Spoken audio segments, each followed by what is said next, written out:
There are queens who wear crowns, and then there are queens who wear courage, quietly, painfully, but defiantly. For this queen, her story doesn't begin with rebellion. It begins with love, with hope, with trust. This is the story of Betty Mahmoudi, a woman who refused to surrender her child, her voice, or her freedom.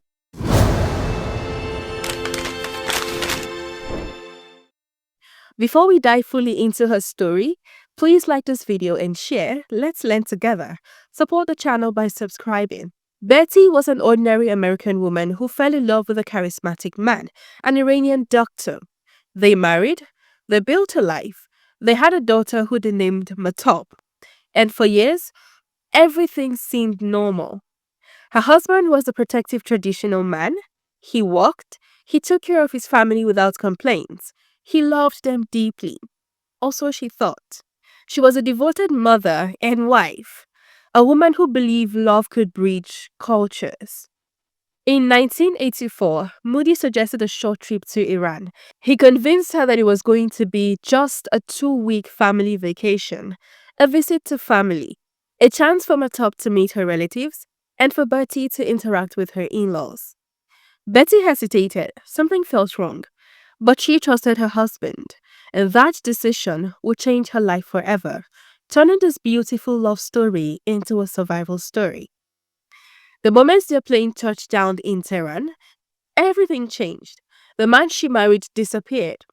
In his place stood someone colder, stricter, and emboldened by a system that finally favored him. Her passport was taken, her freedom restricted, her voice dismissed. Before this happened, the culture shock she experienced wasn't something she couldn't deal with, because in her mind, it was only a short visit. She joyfully counted the days to come and waited patiently. After their 2-week stay, she packed her bags and got ready to leave, and that was when she got the shocking news that they would be staying longer. 2 weeks turned into 4, and then the months started to roll in. At the point of confrontation, she learned that Moody had lost his job as a medical doctor. He had lost their home too, so they really wasn't going back into the US. It was then that her passport was taken and her freedom restricted. As the days passed, Betty had a growing fear in her heart. She had no right over her daughter anymore, and if any man came suggesting marriage to her daughter, she was in no position to object if her husband allows it. Betty learned a terrifying reality. Under Iranian law at the time, fathers had full control over children. Matop belongs to Moody. Betty was no longer a wife, she was a possession. Then came the beatings. She wasn't allowed to leave the house alone. She was monitored, controlled, and isolated, and every attempt to resist was met with fear. Life became a daily test of survival. Betty endured emotional abuse, threats, and constant surveillance, and this was easy because she lived with Moody's family. She learned to move carefully, to speak cautiously, to hide her plans behind obedience, but quietly, something fierce was growing inside her. Hope. After pretending to give up on her quest to leave Iran and pretending to be the obedient and loyal wife, she convinced her husband to move from his family home into their own apartment. This gave her leverage and little freedom. Even though she couldn't move around Iran without a male companion, at least she was able to have her freedom. At some point, Betty's father was sick and she was told she might never see him again if she doesn't make it back on time. She wanted to use that as an excuse to leave, but Moody refused to let her take Matop. Through whispers, coded conversations, and secret allies, especially Iranian women who understood her pain, Betty began planning the impossible, her escape. She knew the risk involved. If she failed, she could lose Matop forever. Or worse, but still, she pressed on. Betty Mahmoudi was desperate, but still hopeful.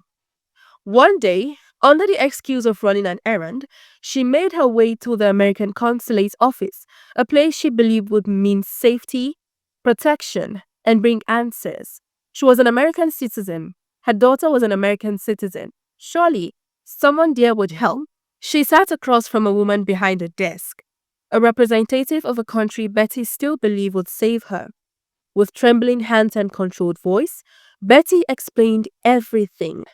The deception, the confinement, the fear, the violence, and most of all, her daughter. She pleaded for help.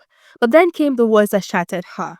The woman looked at her, calm and detached, and told her she could only go legally if she wanted to go, but she couldn't take Matop with her. In Iran, the father had legal authority. The embassy could not intervene. There was no legal paths, no official rescue. So when institutions fail you, you are forced to discover the strength you didn't know you had. And right there, after being told that nothing could be done, Betty Mahmoudi made a silent decision. If the law says she must choose between her freedom and her child, then she was ready to break the law. It was in the midst of this chaos that Betty met Ahmad, a man who lived on the margins of society. Not powerful, not wealthy, but brave enough to help an American woman defy the system. Helping Betty was dangerous. If discovered, he could be imprisoned. Yet when he looked at Matob, he understood that this wasn't politics. This was a mother and a child seeking for help. Ahmad became the bridge between hope and freedom. He connected Betty to a small secret network of people who knew the terrain, the risk, and the cost of compassion. Nothing was written down, nothing was promised, because promises could get people killed. Then the night of escape came. Moody had left for work. This time, he had trusted Betty and believed that she had given up and accepted her fate. But that was the night she would escape. She dressed Matop plainly, teaching her a single rule, that no matter what happens, she doesn't cry. And no matter what she sees, she stays quiet. The journey out of Iran was not one straight path. It was fragmented, uncertain, dangerous. They moved when it was safe, they stopped when it wasn't. At times, Betty had no idea where they were, only that going forward was safer and turning back was not. There were moments when soldiers appeared nearby, moments when Matop stumbled from exhaustion, moments when Betty thought they would get caught, but miraculously, they weren't. The most terrifying part of the escape came in the mountains, cold, unforgiving, endless. They were approaching the borders. Betty later said this was the moment she truly understood courage. When they finally crossed into Turkey, Betty didn't celebrate. She didn't cry. She waited. The freedom didn't feel real just yet. Only when they were safely sheltered, when no one came for them, did it sink in. They were no longer under Iranian law. Moody no longer had absolute power. Matop was no longer unreachable.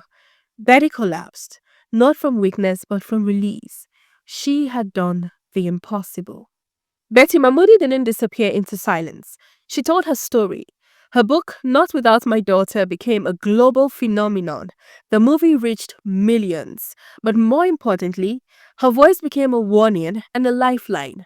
She exposed the dangers of blind trust. She spoke to women trapped across borders. She reminded the world that motherhood can be revolutionary.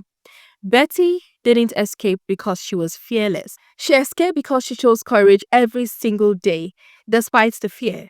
She didn't carry weapons, she carried resolve. She didn't fight an army, she fought a system, and she won. This is Betty Mahmoudi, our Defiant Queen of the Week. Thank you for sticking around and watching today's video. If you made it this far, it just means you appreciate the work we do here. So please take it a step further by liking this video and leaving a comment as we encourage healthy conversations. Drop your opinions and suggestions in the comments. Don't forget to subscribe and turn on the notification bell so that you can get notified when we drop subsequent videos like this relating to activism and the girl child. I'll see you in the next one. Cheers.